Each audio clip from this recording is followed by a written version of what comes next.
आइए आज हम बात करते हैं मुगल इतिहास के एक ऐसे राजा के बारे में जो अपने राज से ज़्यादा अपनी प्रेम कहानी के लिए मशहूर थे।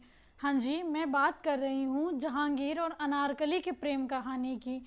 हमने कई फिल्मों, नाटकों और धारावाहिक में इस कहानी को भली भांति देखा है।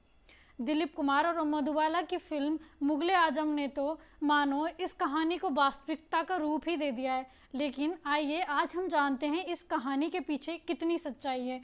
ये कहानी प्रारंभ होती है लाहौर के अनारकली बाजार से, जहाँ पर एक कब्र मिलती है और उस कब्र पर फारसी भाषा में लिखा हुआ है कि मैं अपने जीवन में अगर एक आखिरी बार अपनी प्रेयसी से मिल पाता तो क़यामत के दिन तक मैं अल्लाह का शुक्रिया अदा करता।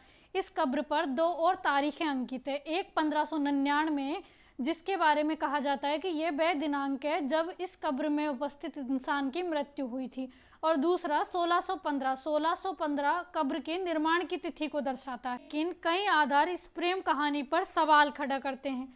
पहले मुगलकालीन इतिहासकार अबुल फजल, जिसने अकबर के काल का विस्तृत इतिहास लिखा है, उसने कहीं भी अनारकली से संबंधित किसी भी घटना का जिक्र नहीं किया है।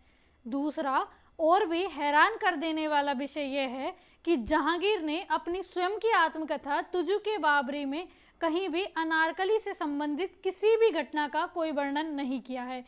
तीसरा, आईने अकबरी में अबुल फजल लिखता है कि 1598 में अकबर ने लाहौर छोड़ दिया था और 1599 में अकबर दक्कन के अभियान में व्यस्त था। लेकिन कब्र पे अंकित 1599 तिथि अगर अनारकली की मृत्यु की तिथि है तो अनारकली और अकबर के एक समय पर अलग अलग जगह होने पर दीवार में चुनवाने वाली घटना पर भी सवाल खड़े। 18वीं सदी के प्रसिद्ध इतिहासकार अब्दुल्ला चगताई और मुगल शहजादा दारा शिकोह लाहौर में एक सुंदर अनार के बगीचे का वर्णन करते हैं।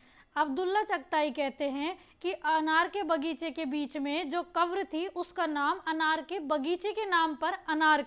जहांगीर, जो अपने समय के एक प्रसिद्ध चित्रकार थे, अपने चित्रों में अनारकली से संबंधित किसी भी घटना का या अनारकली का उल्लेख नहीं करते हैं। जहांगीर ने अपने जीवन में कई विवाह किए। जहांगीर के हरम में 200 से अधिक स्त्रियां रहती थी। अगर इसमें अनारकली भी शामिल हो जाती तो इससे अकबर को क्या फर्क पड़ने वाला था। वहीं इसे प्रेम कहानी का सर्वप्रथम रूप देने वाले इम्तियाज अली ताज अपने शब्दों में कहते हैं कि ये मात्र कल्पना है, इसका इतिहास से कोई संबंध नहीं है।